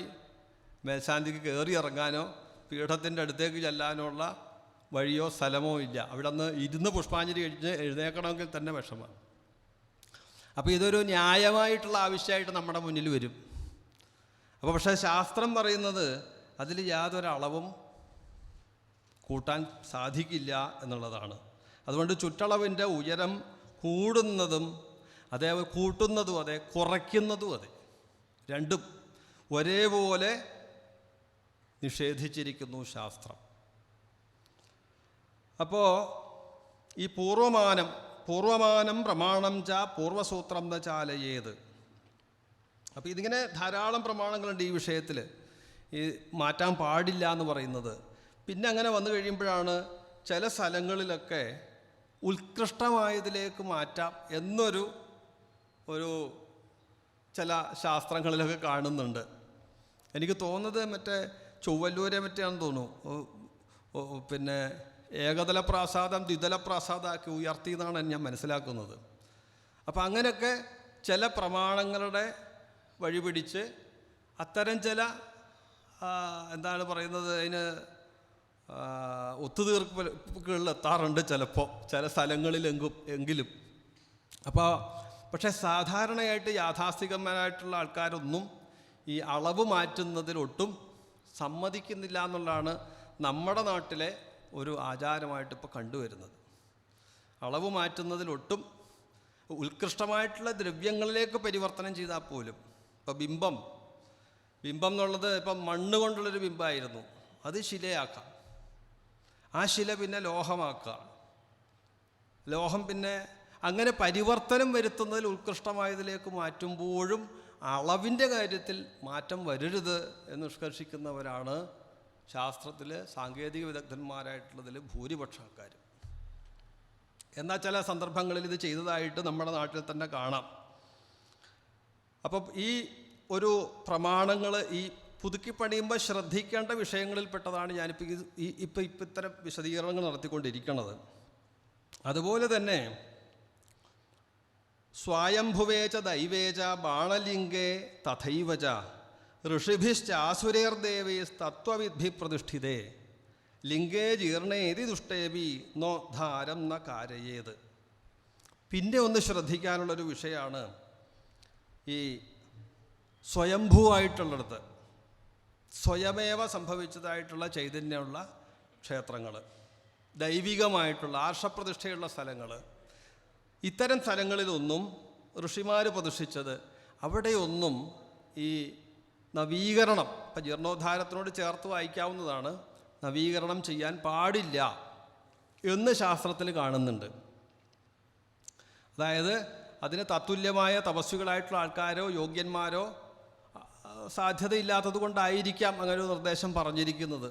അപ്പോൾ അത്തരം സ്ഥലങ്ങളിലും ഈ നവീകരണ കലശം എന്ന് പറയുന്ന, നമ്മൾ ജീവോദ്വാസന ചൈതന്യത്തെ ഉദ്വസിച്ചുകൊണ്ടുള്ള ആ ഒരു സാമ്പ്രദായികമായിട്ടുള്ള നവീകരണ കലശത്തെക്കുറിച്ചാണ് സൂചിപ്പിക്കുന്നത്. അപ്പോൾ അതും ചെയ്യാൻ പാടില്ല എന്ന് ശാസ്ത്ര നിർദ്ദേശമുണ്ട്. അപ്പോൾ എന്തു ചെയ്യും എന്നൊരു ചോദ്യം തിരിച്ചു വരും. കാരണം നമുക്കറിയാം അവിടെ എന്തെങ്കിലും ആവശ്യമാണ്, ഇത്തരം വിഷയങ്ങളൊക്കെ നടന്നിട്ടുണ്ട്. പക്ഷെ അവിടെ എന്തു ചെയ്യാൻ പറ്റും? അതിനാണ് നമ്മൾ സാധാരണയായിട്ട് പറയാറ്, സ്വാഭാവികമായിട്ടും അവിടെ വിശേഷക്രിയകളോടുകൂടി അവിടെ ഒരു നവീകരണ കലശം നിശ്ചയിക്കുക എന്ന് ആ സമയത്താണ് സാധാരണ പറയാറ്. എന്തായാലും ഈ വിഷയത്തിൽ ചില അല്ലാത്തതായിട്ട് സംഭവിച്ചതായിട്ടുള്ളത് പലതും നമുക്ക് നേരിട്ടറിയാം. ഇപ്പോൾ തിരുവൈരാണിക്കുളം ക്ഷേത്രം, തിരുവഞ്ചിക്കുളം ക്ഷേത്രം, ഇങ്ങനെയൊക്കെയുള്ള ക്ഷേത്രങ്ങളൊക്കെ സ്വയംഭൂ പ്രതിഷ്ഠിതമായിട്ടുള്ള ക്ഷേത്രങ്ങളാണ്. പക്ഷെ അവിടെ ഇപ്പം ഞങ്ങളുടെ ഗുരുനാഥൻ കൽപ്പഴ നമ്പൂതിരിയുടെയും ഗുരുനാഥൻ കൃഷ്ണൻപട്ടീരിയുടെ കാലത്ത്, കാരണം അവരൊക്കെ അറിവുള്ള ശാസ്ത്രത്തിൽ നല്ല വിൽപ്പത്തിയുള്ള ആൾക്കാരുണ്ടായപ്പോൾ തന്നെ നടത്തിയതായിട്ട് പറഞ്ഞു കേട്ടിട്ടുണ്ട്. ഇപ്പോൾ ഉള്ള ആ ഒരു രീതിയും അന്ന് നടത്തി എന്നുള്ള കാരണം കൊണ്ട് ഇന്നും വേണ്ടി വന്നാൽ അങ്ങനെ തന്നെയാണ് നടത്തുക. അപ്പോൾ സ്വയംഭൂവായിട്ടുള്ള സ്ഥലത്ത് സാമ്പ്രദായികമായിട്ട് ആ ആചാര്യൻ്റെ പക്ഷത്തിൽ അങ്ങനെ ഉണ്ടെങ്കിൽ അത് അദ്ദേഹത്തിന് വിട്ടുകൊടുക്കുകയാണ് നല്ലത് എന്നാണ് എനിക്ക് തോന്നുന്നത്. അപ്പോൾ അതിന് പറയുന്നൊരു ന്യായം എന്താന്ന് പറഞ്ഞു കഴിഞ്ഞാൽ, ആ സ്വയംഭൂ ചൈതന്യം അവിടെ ഉണ്ട്, പക്ഷേ നമ്മൾ പൂജിച്ചതായ ചൈതന്യത്തെ മാത്രമാണ് ഉദ്ദേശിക്കുന്നതെന്നാണ് പറഞ്ഞു കേൾക്കുന്നൊരു ന്യായം. എന്തായാലും അങ്ങനെ ഒരു സമ്പ്രദായം ഉണ്ട് എന്നുള്ളത് ഞാൻ ഈ അവസരത്തിലൊന്ന് സൂചിപ്പിക്കുക ചെയ്യാം. പുരാതനേഷു ബിംബേഷു ദേവേർ ഋഷിഭിരേവച സ്ഥാപിതേഷു സ്വയംഭൂശ്ചേത് നവം ബിംബം ന കാരയേത്. ഉണ്ടോ? ശാസ്ത്രം അവിടെ പിന്നെയും പറഞ്ഞു, ഇത്തരം വിഷയങ്ങൾ അവിടെ നവീകരിക്കേണ്ടതില്ല. ഈ സ്വയംഭൂ ഋഷി തുടങ്ങിയ ദേവന്മാരൊക്കെ പ്രതിഷ്ഠിച്ചതായിട്ടുള്ള സ്ഥലത്ത് ഇതൊന്നും ചെയ്യേണ്ടതില്ല. അപ്പം അങ്ങനെയൊക്കെ അവിടെയൊക്കെ നമ്മൾ നിർദ്ദേശം കൊടുക്കാറ് ഇങ്ങനെയാണ് സാധാരണയായിട്ട്, വളരെ വിശേഷമായിട്ടുള്ള ക്രിയകളോടുകൂടി, അതായത് താന്ത്രിക സാങ്കേതികത്വം കൂടിയ ക്രിയാകലാപാദികൾ കൂട്ടിക്കൊണ്ട് അവിടെ ആ ദോഷം പരിഹരിക്കുക ചെയ്യുക, സാധാരണയായിട്ട് നിർദ്ദേശിക്കുക. കാരണം അങ്ങനെ ഉണ്ടെങ്കിൽ രണ്ട് ഗുണങ്ങളുണ്ട്. ഒന്ന്, അധികമായിട്ടുള്ള, ഇപ്പം ഇതിനകത്ത് നമ്മൾ ശ്രദ്ധിക്കേണ്ട ഒരു കാര്യം, ഈ ജീർണോദ്ധാരം നമുക്ക് പറയാം. ഈ ജീർണോദ്ധാരമുണ്ടെങ്കിൽ എപ്രകാരമാണോ അത് പരിഹരിച്ചില്ലെങ്കിലുള്ള ദോഷം അതേപോലെ ഗൗരവമുള്ളതാണ് ജീർണത ഇല്ലാത്ത ഒരു സ്ഥലത്ത് ജീർണോദ്ധാരം ചെയ്യുന്നത്. പ്രത്യേകിച്ച് നമ്മൾ മനസ്സിലാക്കി വെക്കേണ്ടതാണ്. അജീർണം ജീർണസ്യ ധാരണേ ദോഷസ്തഥാ അജീർണസ്യ ചാനലേ, പ്രതിഷ്ഠാമയൂഖത്തിലുള്ള ഒരു പ്രമാണമാണത്. അജീർണം ധാമബിംബം വാ ത്യക്വാ നാന്യത്ര കൽപ്പയേൽ കൽപ്പനേതു മഹാൻ ദോഷ ആചാര്യ യജമാനയോഹോ. ആചാര്യനും അതിൻ്റെ ഊരാളന്മാർക്കുമാണ് അതിൻ്റെ ദോഷം ഉണ്ടാവുക. അപ്പോൾ അതായത് യാതൊരു ജീർണോദ്ധാരത്തിൻ്റെ യാതൊരു ആവശ്യകതയും അവിടെ ഇല്ല. പക്ഷേ അവിടെ ഒരു ജീർണോദ്ധാരം ചെയ്യാൻ നിശ്ചയിച്ചു പോയി. അങ്ങനെയുണ്ടെങ്കിൽ സ്വാഭാവികമായിട്ടും ഈ അഷ്ടമംഗല പ്രശ്നത്തിലൊക്കെ വരുന്നൊരു വലിയ വിഷയമാണത്. സാധാരണ നിലയ്ക്ക് ഒരു 2-3 ദിവസത്തെ പ്രശ്നം കഴിയുമ്പോൾ സ്വാഭാവികമായിട്ടൊരു നവീകരണ കലശം നിശ്ചയിച്ചു പോകും. അത് ശരിക്കും പറഞ്ഞാൽ അവിടെയാണ് ആചാര്യന്മാരുടെ ഇടപെടൽ ആവശ്യമെന്ന് തോന്നാറ്. അല്ലെങ്കിൽ തന്ത്ര വിഷയത്തിൽ കൂടുതൽ സാങ്കേതികത്വം അറിയാവുന്ന ആൾക്കാരുടെ ഇടപെടൽ വേണ്ടി വരുന്ന അവിടെയാന്ന് തോന്നാറുണ്ട്. കാരണം ഇത് വേണ്ട എന്നുണ്ടെങ്കിൽ അത് വേണ്ട എന്ന് പറയാനും വേണ്ടിടത്ത് വേണമെന്ന് പറയാനാണ് ശരിക്ക് കഴിയണം. എങ്കിലേ നമുക്ക് ആ ശാസ്ത്രോക്തമായ രീതി നിലനിർത്താനും അനാവശ്യമായിട്ടുള്ള സാമ്പത്തിക ബാധ്യത ഒഴിവാക്കാനും പറ്റും. അപ്പം അതുകൊണ്ട് ഈ ജീർണതയില്ലാത്ത, ജീർണം ചോദ്ധാരയേൽ വിദ്വാൻ അജീർണം നൈവ ചാലയേത്, ജീർണത പരിഹരിക്കുന്നത് പോലെ തന്നെ പ്രധാനമാണ് ജീർണതയില്ലാത്ത ചൈതന്യത്തെ ആയിക്കോട്ടെ ഉപാധികളെ ആയിക്കോട്ടെ മാറ്റാൻ പാടില്ലാത്തതും. ഇപ്പോൾ വിഗ്രഹങ്ങൾക്കൊക്കെ കാണാം, സാധാരണ ലൗകിക ദൃഷ്ടിയാ പറയും നമുക്ക് ഭംഗി പോരാ, അല്ലെങ്കിൽ അതിൻ്റെ ആകൃതി പോരാ, നമുക്ക് അതിൻ്റെ ഒരു വാൽക്കണ്ണാടി പോലെ ഇരിക്കുന്നു, അത് നമുക്കൊന്നുകൂടി സ്വരൂപമാക്കി മാറ്റണം. ഇങ്ങനെയൊക്കെ സാധാരണ ആൾക്കാരുടെ ആവശ്യകത ധാരാളം നിർദ്ദേശങ്ങളൊക്കെ വരാറുണ്ട് പൊതുവെ. അപ്പോൾ ഈ ശാസ്ത്രത്തിൽ ഊന്നി നിന്നുകൊണ്ട് നമുക്കിതെല്ലാം പറയാൻ പറ്റിയെങ്കിൽ മാത്രമേ ഈ വിഷയത്തിൽ നമുക്ക് ശാസ്ത്രത്തിൻ്റെ ഭാഗത്തു നിന്ന് ചിന്തിക്കാൻ പറ്റുള്ളൂ. അപ്പോൾ അതുപോലെ തന്നെയാണ് ഈ പറഞ്ഞ പോലെ തന്നെ. അപ്പോൾ അത് സൂചിപ്പിക്കുന്നതെന്ന് പറഞ്ഞാൽ ജ്യോത്സ്യന്മാരുടെ പങ്ക് ഇക്കാര്യത്തിൽ വളരെ വലുതാണ് എന്ന് സൂചിപ്പിക്കുകയാണ് ഈ സമയത്ത്. പിന്നെ ഈ പറഞ്ഞ പോലെ ദേവന്മാർ, ഋഷിമാർ തുടങ്ങിയവരൊക്കെ പ്രതിഷ്ഠിച്ച വിഗ്രഹങ്ങൾ പിന്നെ എന്തു ചെയ്യും എന്നൊരു ചോദ്യത്തിൽ അതിൻ്റെ ബാഹ്യമായ ഉപാധികളാണെങ്കിൽ അത് നമ്മൾ സ്വർണാദിപട്ടേരുടൽ ഭഗ്നമാകിലും സാന്നിധ്യമേറുന്നതു കെട്ടിരക്ഷയേൽ, അത് സുരക്ഷിതമായിട്ടൊരു കവചത്തിനുള്ളിലാക്കി തീർക്കുക. അത് നമുക്ക് ചെയ്യാവുന്നതാണ്. സാധാരണ നിലയ്ക്ക് ആൾക്കാർ പറയും അത് കൈപൊട്ടിപ്പോയി, ഒരു അംഗവൈകല്യമുള്ളതല്ലേ എന്നൊക്കെ പറഞ്ഞ് ലൗകിക ദൃഷ്ടിയിൽ അതിനെ കാണാൻ ശ്രമിക്കും. എനിക്ക് തോന്നണത് അതിൻ്റെ ഒരു പരിഹാരം എന്ന് പറഞ്ഞത് ശാസ്ത്രത്തിൻ്റെ ഭാഗം പറഞ്ഞ് ആൾക്കാരെ ബോധവൽക്കരിക്കുക എന്ന് മാത്രമേ അതിന് വേറെ വഴിയുള്ളൂ. കാരണം ഇപ്പോൾ കൈയൊടിഞ്ഞു പോയി, അല്ലെങ്കിൽ കാലൊടിഞ്ഞു പോയി, അതൊക്കെ നമുക്ക് പിന്നെയും മനസ്സിലാക്കാം. പക്ഷേ ഋഷിമാർ പ്രതിഷ്ഠിച്ചതാണ്, നടുമുറിഞ്ഞു പോയതാണെങ്കിൽ പോലും ചില സ്ഥലങ്ങളിൽ അത് കെട്ടിരക്ഷിക്കാൻ പറയാറുണ്ട്. അപ്പോൾ അവിടെ നമ്മളൊരു ആശങ്ക പെടേണ്ട കാര്യമില്ല. ശാസ്ത്രം അങ്ങനെയാണ് അതിനെ കാണുന്നത്, നോക്കിക്കാണുന്നത്. അപ്പോൾ ശാസ്ത്രത്തിൻ്റെ ഭാഗത്ത് നിന്ന് നമ്മൾ ചിന്തിക്കുമ്പോഴേ അതിൻ്റെ ശരി നമുക്ക് മനസ്സിലാവുള്ളൂ. അപ്പോൾ അതുകൊണ്ട് തന്നെയാണ് അതുകൊണ്ട് മാത്രമേ ഗുണം കിട്ടുള്ളൂ എന്ന് പറയുകയാണ്.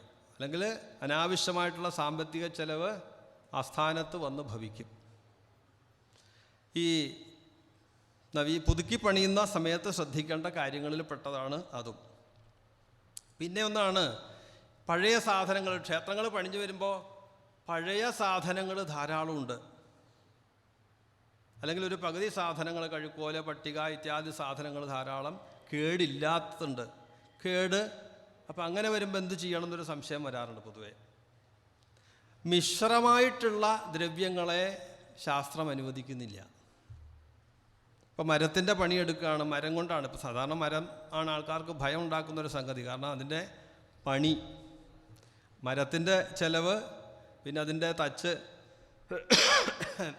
അതിൻ്റെ പണിക്കൂലി, മരത്തിൻ്റെ അഭാവം, ഇതെല്ലാം കൂടി കണക്കിലാക്കുമ്പോൾ അതിൻ്റെ വമ്പിച്ച ഒരു ഭീമമായ ചെലവ് കണ്ടിട്ട് എല്ലാവരും ഈ പറഞ്ഞതുപോലെ ആ ദ്രവ്യത്തെ ഒഴിവാക്കിയിട്ട് പോകാനുള്ള ശ്രമമാണ്. അല്ലെങ്കിൽ ചെയ്തിരിക്കുന്നത് ഇങ്ങനെയാണ്: പഴയതും പുതിയതും തമ്മിൽ മിശ്രമായിട്ട് പണിയാൻ പറ്റുമോ എന്നുള്ള ചിന്തയാണ് ഉണ്ടാവുക. ശാസ്ത്രം പലപ്പോഴും അതിനെയും അനുവദിക്കുന്നില്ല. പിന്നെ ഒരു ആപത് പക്ഷം എന്നുള്ള നിലയ്ക്ക് പ്രമാണം കാണുന്നുണ്ട്. അങ്ങനെ ഉണ്ടെങ്കിൽ പുതിയതാദ്യം പണിഞ്ഞിട്ട് പഴയത് രണ്ടാമത് അതിനുമായിട്ട് യോജിപ്പിക്കുക, സന്ധി ചെയ്യിപ്പിക്കുക എന്ന്. അപ്പോൾ പറഞ്ഞു വരുന്നത് എന്താണെന്ന് പറഞ്ഞാൽ, നമ്മളിപ്പം മനുഷ്യാലയമല്ല പണിയുന്നത്, ഒരു ദേവാലയമാണ് പണിയുന്നത്. അപ്പോൾ കോൺക്രീറ്റ് കൊണ്ട് നമ്മളിപ്പോൾ ശ്രീകോവിൽ ഉണ്ടാക്കി വെച്ചാൽ അതിൻ്റെ കാലാവധി എന്ന് പറഞ്ഞാൽ മാക്സിമം ഒരു 100 വർഷം. അപ്പോൾ ഇതൊരു പൊതുജനോപകാരാർത്ഥം ചെയ്യപ്പെടേണ്ടുന്ന ഒരു വിഷയമായതുകൊണ്ട് അതിന് ഭീമമായ ചെലവ് പലപ്പോഴും ഇതിനകത്തെന്ന് വിഷയം എന്ന് വെച്ചാൽ ഒരു സാഹചര്യം രൂപപ്പെട്ടുകൊണ്ടാണ് പലപ്പോഴും ചുരുങ്ങിയ സമയത്തിനുള്ളിൽ പണസമാഹരണം നടത്തി നമ്മളൊരു വിഷയം ചെയ്യാൻ ശ്രമിക്കുന്നത്. അതും ഇതിനകത്തൊരു വിഷയമാണ്. കൂട്ടത്തിൽ ഞാനത് സൂചിപ്പിച്ചു എന്ന് മാത്രം. കാരണം എന്ന് പറഞ്ഞു കഴിഞ്ഞാൽ പുതിയ ഏതെങ്കിലും ഒരു ഭരണസമിതി ആയിരിക്കും അതിൻ്റെ മുന്നിൽ നിൽക്കുന്നത്. അവർ കാലാവധി കഴിയുന്നതിന് മുമ്പേ ആ പ്രവൃത്തി ചെയ്തിറങ്ങണം എന്നുള്ള സതുദ്ദേശം ഉണ്ടാവാം അതിൻ്റെ പിന്നിൽ. പക്ഷേ ഈ ദ്രവ്യത്തിൻ്റെ യോഗ്യമായിട്ടുള്ള ദ്രവ്യങ്ങളുടെ അഭാവം അത് വളരെ ലോപിച്ചു പോവുകയും പകരം ഒട്ടും യോഗ്യമല്ലാത്ത സാധനങ്ങൾ കടന്നു വരികയും ചെയ്യും. ഇപ്പം മരത്തിൻ്റെ പട്ടിക മാറ്റി പലപ്പോഴും ഇപ്പോൾ ഇരുമ്പിൻ്റെയാണ് പട്ടിക പല സ്ഥലത്തും കാണുന്നത്. അപ്പോൾ ആലോചിച്ച് നോക്കുമ്പോൾ വളരെ എളുപ്പമാണ്.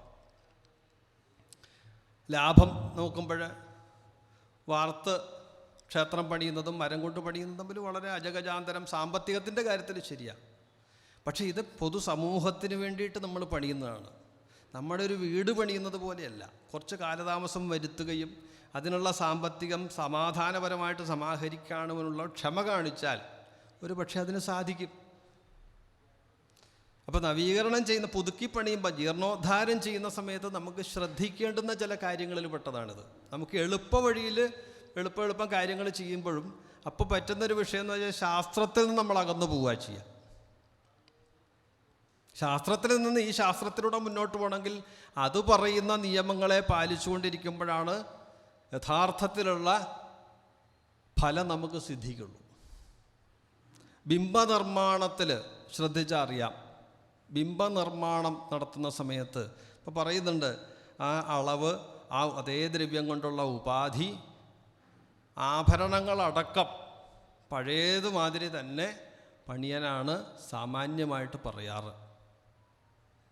പഴയ വിഗ്രഹത്തിൽ എന്തൊക്കെയുണ്ടോ അതേപോലെ തന്നെ ചെയ്യണം എന്നാണ് സാമാന്യമായിട്ട് പറയാറ്.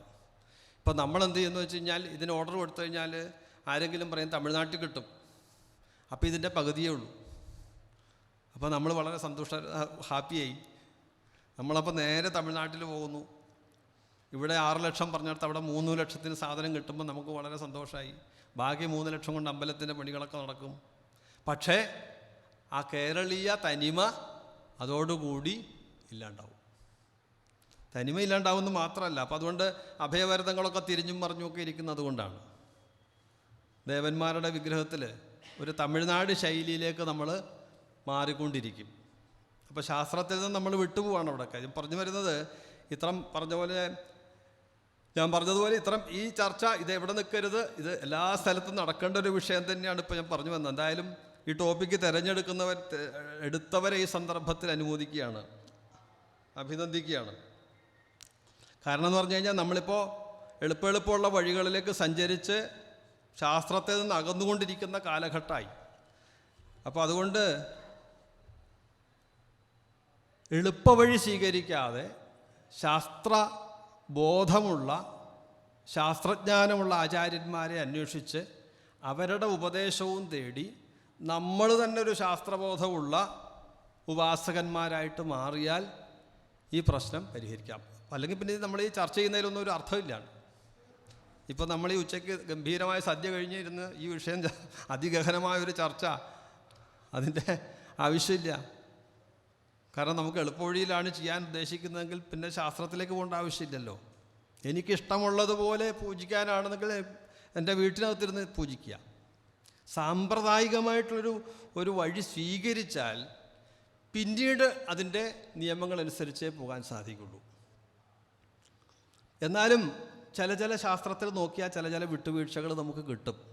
ഇപ്പോൾ സാധാരണ നിലയ്ക്ക് നമ്മൾ പറയാറുണ്ട്, ജീർണത വരുന്ന സമയത്ത് ഈ മുമ്പത്തെ പോലെ വേണം, അല്ലെങ്കിൽ അളവ് തെറ്റിപ്പോയി, പ്രതിഷ്ഠിച്ചു പോയി, ഇനി അത് മാറ്റാൻ സാധിക്കില്ല, അല്ലെങ്കിൽ ഈ പറഞ്ഞതുപോലെ തിരിഞ്ഞുപോയി, ആയുധങ്ങൾ മാറി, ബിംബത്തിലുള്ള അംഗങ്ങളുടെ സ്വഭാവം മാറി, ഇതൊക്കെ ഇനി എന്ത് ചെയ്യും എന്ന് ചോദിച്ചു കഴിഞ്ഞാൽ അതിന് മാറ്റാൻ പറ്റില്ല എന്ന് പറയുന്നവരുമുണ്ട്. പ്രമാണങ്ങൾ നോക്കിക്കഴിയുമ്പോൾ അതിനും നമുക്കൊരു വഴി തെളിയിച്ചു തരുന്നുണ്ട്. ശാസ്ത്രത്തിൽ പറഞ്ഞ പോലെ എന്തിനാണ് പ്രമാണം ഇല്ലാത്തതെന്ന് ചോദിക്കുക എളുപ്പം. ശരിക്കും പറഞ്ഞാൽ നമ്മൾ അന്വേഷിക്കാത്തത് കൊണ്ടാണ്. അന്വേഷിച്ചു വന്നു കഴിഞ്ഞാൽ എല്ലാത്തിനും പ്രമാണമാണ്. യതി പ്രമാണസഹിതം പ്രമാദാൽ സ്ഥാപിതേ പുരാ ബിംബം വിമാനം പ്രാകാരം മണ്ഡപം ഗോപുരം തഥാ. അതായത് പ്രമാണസഹിതം ഈ പ്രമാദം പറ്റിക്കഴിഞ്ഞാൽ, അളവിനായിക്കോട്ടെ, ബിംബത്തിനായി അളവിൽ ബിംബത്തിൻ്റെ അളവിനോ അതേപോലെ ഗോപുരത്തിൻ്റെയോ പ്രാകാരത്തിൻ്റെയോ മണ്ഡപത്തിൻ്റെ ഇതിനൊക്കെ ഏതെങ്കിലും തരത്തിൽ പ്രാസാദത്തിൻ്റെയൊക്കെ അളവ് മാറിപ്പോയി കഴിഞ്ഞാൽ അതിന് യഥാവിധി നവീകരണ സമയത്ത് പരിഹരിച്ചോളാൻ നാരദ സംഹിത നമ്മളോട് പറയുന്നുണ്ട്. പശ്ചാൽ ജീർണേതു കുർവീത ലക്ഷണാഢ്യം സുശോഭനം വൈപരീത്യ ദോഷോത്ര ഭവേ ലക്ഷണ നിർമ്മിതി. എന്തായാലും അത് നോക്കാതെ വരാതെ നോക്കുക എന്നുള്ളത് ആചാര്യൻ ആദ്യം ചെയ്യേണ്ടതാണ്. സുക്ലിപ്താം പ്രതിമാം പരിഗൃഹ്യ എന്ന് സമുച്ചയം പറയുന്നുണ്ട്. വിഗ്രഹം ആചാര്യൻ ഏറ്റുവാങ്ങുന്ന സമയത്ത് പറയുന്നുണ്ട്, സുക്ലിപ്താം പ്രതിമാം, ലക്ഷണയുക്തമായിട്ടുള്ള പ്രതിമയാണോ, ഞാൻ പറഞ്ഞതുപോലെയാണോ ഈ വിഗ്രഹം കൊത്തിയിരിക്കുന്നത്, അതേ അളവിലാണോ ഈ വിഗ്രഹം തയ്യാറാക്കിയിരിക്കുന്നത്, അതേ ഉപാധി കൊണ്ടാണോ ഇത് പൂർത്തീകരിച്ചത് എന്ന് ആചാര്യൻ സൂക്ഷ്മ പരിശോധന ചെയ്യാൻ ആ ബിംബപരിഗ്രഹത്തിൻ്റെ സമയത്തേ പറയുന്നുണ്ട്. അതുകൊണ്ട് ഇത്തരം ഒരു പ്രമാദം വരാതെ നോക്കുക എന്നുള്ളത് ആദ്യം ചെയ്യേണ്ടത് തന്നെയാണ്. പ്രാസാദത്തിൻ്റെ കാര്യത്തിലായത്, ബിംബത്തിൻ്റെ കാര്യത്തിൽ മാത്രമല്ല, ബിംബപരിഗ്രഹം ചെയ്യുന്ന സമയത്ത്, പ്രാസാദം പരിഗ്രഹിക്കുന്ന സമയത്ത്, പ്രാസാദം പരിഗ്രഹിക്കുന്നതിന് മുമ്പ് അവിടെ പോയിട്ട് അതിനുള്ളിൽ കയറി പര്യണം ചെയ്യാൻ പറയുന്നുണ്ട്. ആചാര്യനകത്ത് പോയിട്ട് ആ പര്യണം ചെയ്ത് പ്രദക്ഷിണം വെച്ച് നോക്കി ഊനാതിരേകം നിരീക്ഷ്യ, അതിൻ്റെ ഏറ്റക്കുറച്ചിലുകൾ, അളവിൽ ഏറ്റക്കുറച്ചിലുകൾ വന്നുണ്ടോ എന്ന് പരിശോധിച്ചിട്ട് വേണം പ്രാസാദ പരിഗ്രഹം ചെയ്യാൻ. അപ്പോൾ ഇതെല്ലാം ശാസ്ത്രം ഓരോ സന്ദർഭങ്ങളിലും നമ്മളോട് പറയുന്നുണ്ട്. നിങ്ങൾ ശാസ്ത്രോക്തമായ രീതിയിൽ അതിൻ്റെ വഴികളിലൂടെ സഞ്ചരിക്കാൻ നമ്മളെ ഓർമ്മപ്പെടുത്തുന്നുണ്ട്. എന്നാലും ഇങ്ങനെ വന്നുപോയാൽ എന്താണ് നമ്മൾ ചെയ്യുക? പലതരത്തും ധർമ്മസങ്കടം കാണാറുണ്ട്. ഇങ്ങനെ വന്നുപോയി, ഇനി എന്ത് ചെയ്യും? അപ്പോൾ അത് ചില ആൾക്കാരത് സമ്മതിക്കുന്നില്ല. അത് പറഞ്ഞ പോലെ ആചാര്യന്മാരും ദേശാചാരവും ഒക്കെ പരിഗണിച്ചുകൊണ്ട് അതിനൊരു തീരുമാനം എത്താനേ സാധിക്കുള്ളൂ. അതുപോലെ തന്നെയാണ് നമുക്ക് ഇപ്പോൾ ഏകവേരം വിധാനത്തിൽ പ്രവർത്തിക്കുന്ന ഒരു സ്ഥലത്ത്, അല്ലെങ്കിൽ അങ്ങനെ ചെയ്തു വെച്ച ഒരു സ്ഥലത്ത് അതിനെ ബഹുവേരമാക്കുക, അതും സാധിക്കാത്തൊരു കാര്യമാണ്. വിധാനങ്ങൾ മാറ്റുക നവീകരണ സമയത്ത്, ജീർണോദ്ധാരം ചെയ്യുന്ന സമയത്ത്, അതും സാധ്യമല്ല. ഇതെല്ലാം നമുക്ക് ഈ സാധ്യമല്ല എന്ന് പറയാൻ കാരണം എന്ന് വെച്ചാൽ ഇതിൽ പലതും നമുക്ക് ആവശ്യമായിട്ട് തോന്നുന്ന കാര്യങ്ങളാണ്. നമുക്ക് തന്നെ പലതും ഒരാവശ്യമായിട്ട് തോന്നാറുള്ള കാര്യങ്ങളാണ്. പൊതുജനങ്ങൾ പൊതുവെ നമ്മുടെ അടുത്ത് വന്ന് പറയാറുള്ളതാണ്. അപ്പോൾ ഇതൊക്കെ ആചാര്യന്മാരെ സംബന്ധിച്ചോളം വലിയൊരു ധർമ്മസങ്കടത്തിലേക്ക് പോകും. ഇപ്പോൾ അഷ്ടമംഗല പ്രശ്നം നടക്കുമ്പോഴായാലും, വാസ്തു പരിശോധിക്കാൻ വരുന്ന വിദഗ്ധരോടായാലും ഒക്കെ നമ്മളിത് ആവശ്യപ്പെടും. തന്ത്രിയോടായാലും ഇതൊക്കെ നമുക്ക് നമ്മുടേതായ ആവശ്യങ്ങൾ, നമ്മുടേതായ ബുദ്ധിയിൽ തോന്നുന്ന ശാസ്ത്രപരിജ്ഞാനമില്ലാത്തവർ പലതും പറഞ്ഞു എന്ന് വരും. പക്ഷെ അതിനൊന്നും എല്ലാം വഴങ്ങിക്കഴിഞ്ഞാൽ പിന്നെ ശാസ്ത്രം ദുർബലമായി പോകും. പറഞ്ഞു വന്നത് ജ്യോത്സ്യന്മാരുടെ പങ്ക് ഈ നവീകരണ വിഷയങ്ങളിൽ. അതേപോലെ മറ്റൊരു വലിയ വിഷയം വന്നേക്കുന്നത്, ഈ വാസ്തവത്തിൽ ഈ 12 കൊല്ലം കൂടുമ്പോൾ നവീകരണം വേണം എന്ന് ഒരു പൊതുധാരണ എങ്ങനെയോ വന്നിട്ടുണ്ട്. അപ്പം അത് പറയുന്നിടത്തൊക്കെ അത് കൈയടിച്ച് പാസ്സാക്കി പോവാണ് കാണുന്നത്. എങ്ങനെയാണ് വന്നേക്കണമെന്ന് അറിഞ്ഞുകൂടാ. കാരണം എന്ന് പറഞ്ഞാൽ ഈ ബാലബിംബം പ്രതീക്ഷിക്കുന്ന സമയത്തുള്ള പ്രാർത്ഥനയാണ് അപകടമാക്കിയത് എനിക്ക് തോന്നുന്നത്. മാസാദൂർധ്വം ദ്വാദശാബ്ദാത് അർവാ കാലാവധിസ്മൃത. ഈ നിഷ്ക്രമണ വിഷയത്തിൽ ജീർണത പരിഹരിക്കണം, അകത്തെ ജീർണത പരിഹരിക്കണമെങ്കിൽ എന്തു വേണം? ദേവനെ പുറത്തേക്ക് എടുത്തു വെക്കണം. പുറത്തേക്ക് എടുത്തു വെക്കുമ്പോൾ ദേവനോടൊരു പ്രതിജ്ഞ വേണം, ഒരു വാക്ക് കൊടുക്കണം. ഒരു 12 വർഷത്തിനുള്ളിൽ ഞാൻ തിരിച്ച് എടുത്തു വെച്ചോളാം. അവിടെ അങ്ങനെ ചെയ്യുന്ന സന്ദർഭമാണത്. ആ സന്ദർഭം നമ്മളത് സാമാന്യവൽക്കരിച്ചിരിക്കുക. അപ്പോൾ 12 വർഷം കൂടുമ്പോൾ ഒക്കെ അപ്പോൾ ആൾക്കാർ പല സ്ഥലത്തും ചെല്ലുമ്പം പറയും ഇവിടെ 12 വർഷമല്ല 22 വർഷമായി. ഇപ്പം എൻ്റെ ഓർമ്മയിൽ അന്ന് കലശം കഴിഞ്ഞത് അതിൻ്റെ എല്ലാ പ്രശ്നങ്ങളുമാണ് ഇവിടെ നടന്നുകൊണ്ടിരിക്കുന്നത്. അപ്പോൾ ഇതെല്ലാ സ്ഥലത്തും വ്യാപിച്ചു, വലിയൊരു പ്രചാരം കിട്ടിയ ഒരു വലിയ തെറ്റിദ്ധാരണയാണത്. അപ്പോൾ അത് ഈ പറഞ്ഞതുപോലെ നമ്മൾ പറഞ്ഞു മാറ്റാൻ തന്നെ സാധിക്കുള്ളൂ. ഒരു ധാരണ ഇപ്പം ജ്യോതിഷത്തിലെ രാഹുകാലത്തിൻ്റെ വിഷയം പോലെയാണ്, ഇങ്ങനെ പടർന്നിരിക്കുകയാണത്. അപ്പോൾ ശരിക്കും പറഞ്ഞു കഴിഞ്ഞാൽ അതാണ് മുമ്പേ പറഞ്ഞത്, ഈ നവീകരണം ചെയ്യേണ്ട ഒരു ജീർണത പരിഹരിക്കേണ്ട ലക്ഷണങ്ങൾ എന്തൊക്കെ എന്നുള്ളത് തീരുമാനിക്കൽ വളരെ പ്രധാനമാണ്. അല്ലെങ്കിൽ മുമ്പേ പറഞ്ഞ പോലെയാവും ജീർണം ചോദ്ധാരയേൽ വിദ്വാൻ അജീർണം നൈവചാലയിൽ. അജീർണമായിട്ടുള്ള ജീർണത ഇല്ലാത്ത ഒരു സ്ഥലം പരിഹരിക്കാൻ ചെന്നാൽ അത് വലിയ ദോഷത്തിന് കാരണമാവും. പ്രത്യേകിച്ച് ആചാര്യനും യജമാനനും, അത് ചെയ്യുന്ന ആചാര്യനും അതിൻ്റെ ഉടമസ്ഥനായിട്ടുള്ള ഊരാളനും. അപ്പോൾ അത് വളരെ ശ്രദ്ധിക്കേണ്ട. തന്നെയല്ല, അനാവശ്യമായിട്ട് വലിയൊരു സാമ്പത്തിക ചെലവും അതിന് പിന്നിലുണ്ടാവും.